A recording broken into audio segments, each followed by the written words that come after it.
Greetings one and all, this is Rhythmworks and welcome to my channel with some more Call of Duty World War II gameplay alongside my brethren, the Inglorious Ball Bags Styly. I don't know if it's actually with them or I'm just flying solo. I don't know, but I'm playing the game, so you can see that. But anyway, just want to kind of keep some regularity within my channel. I know I've been absent. I've been conspicuously absent over the last few months, but like I said, I've been just dealing with my career, dealing with my day job, because that's the only way I'm going to get some money to pay my gas bill that just came today. How much is it? £54.78, ladies and gentlemen. So I've got to find some funds for that. Anyway, just wanted to talk about three things. Now, we are in November. We are approaching the festive holiday period in December, and it is Game of the Year time. So I really wanted to ask you guys a question.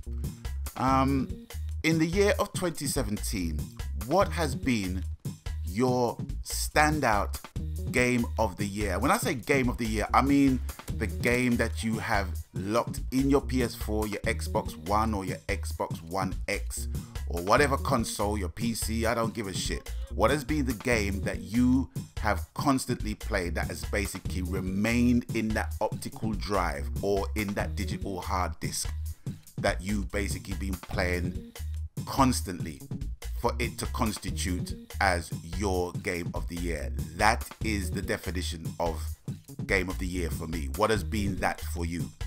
Personally, with me, none of the above.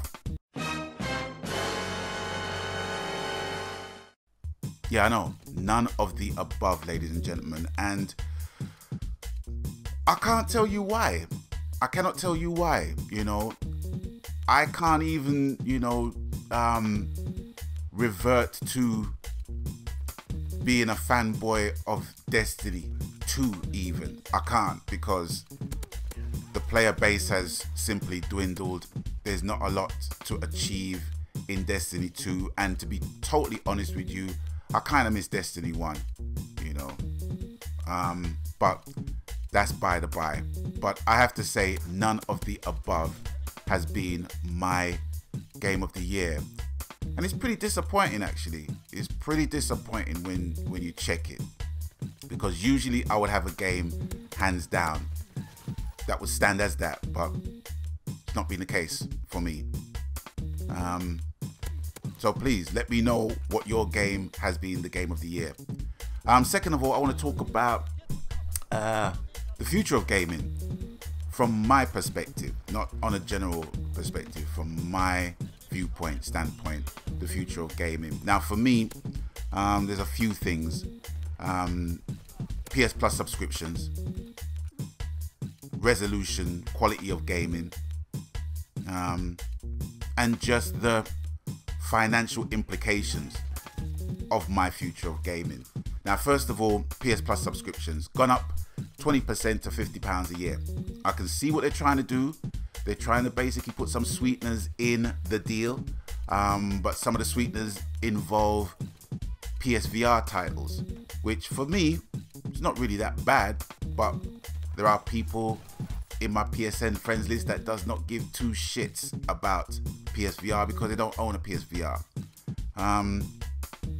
In terms of the savings that you can basically get with PS Plus subscriptions, it's much of a muchness at the end of the day.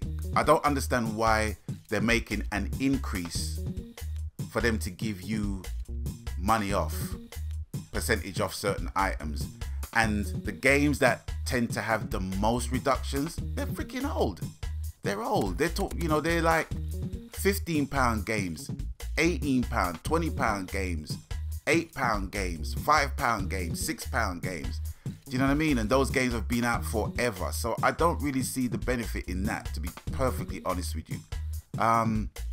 You know, from an Xbox perspective, I can't really tell you. So it'll be interesting to find out, you know, how the land lies with the gold subscriptions and things like that with Xbox, and you know, the comparisons that there are between the two if you are a multi-console owner.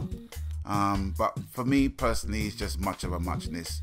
I know I've said this before, I've said this many times, but I have to be more discerning in terms of the games I choose to buy. You know, there are definitely games that I will buy from day one, but you know, with other games that might tickle my fancy, if it doesn't do any more than that, then I'm not really gonna go gung-ho and just basically buy the game plus the season pass and all of that stuff. It just doesn't make sense to me. You know, it's just too much of a an investment to make on a game that might not perform as well as one would hope. So that's in terms of the subscription aspect of the future of gaming. Second of all, is the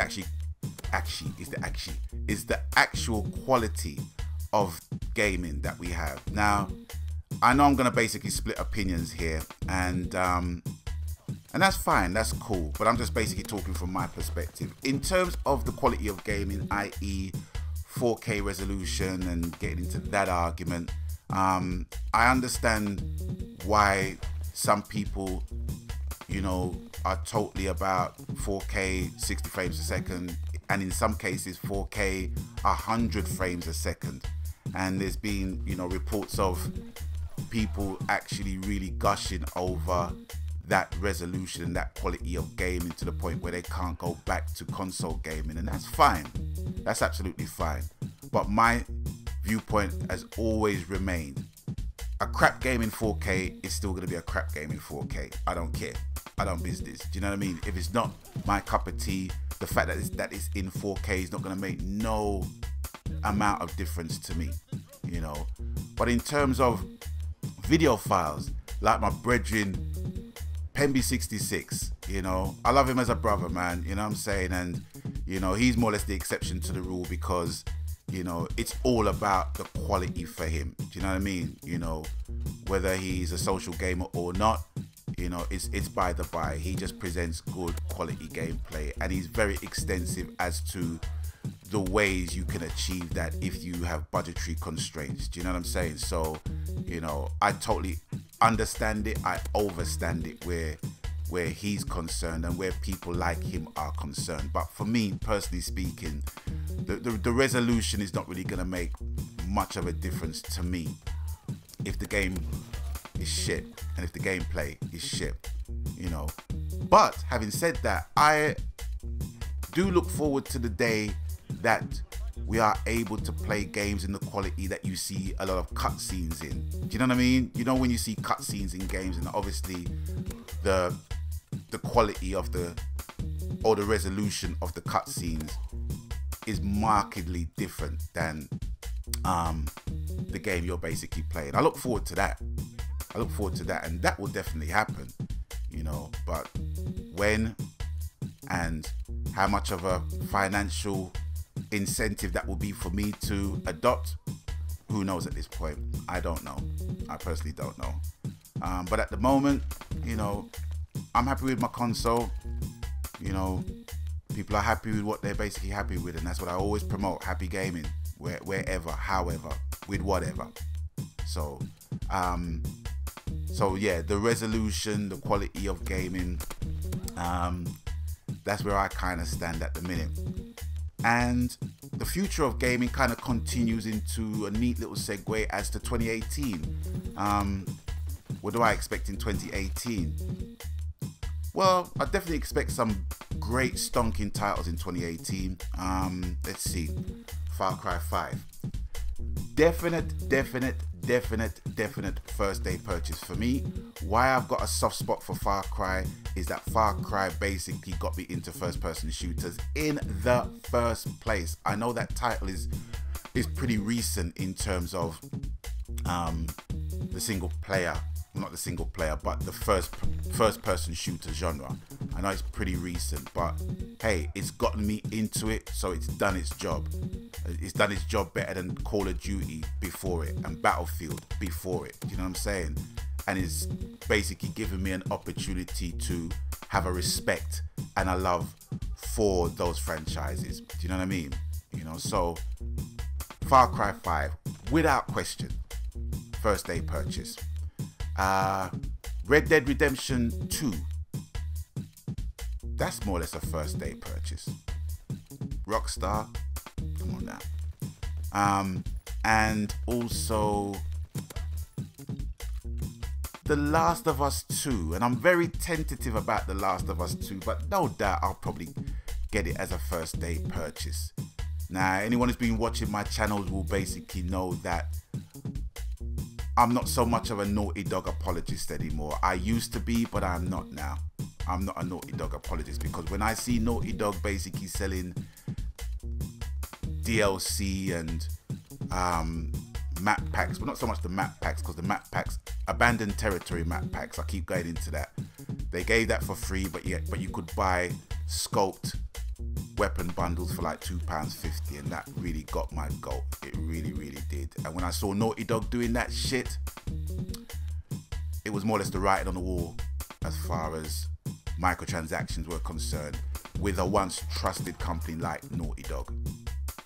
Yeah, like I said, I was a Naughty Dog apologist, but not anymore.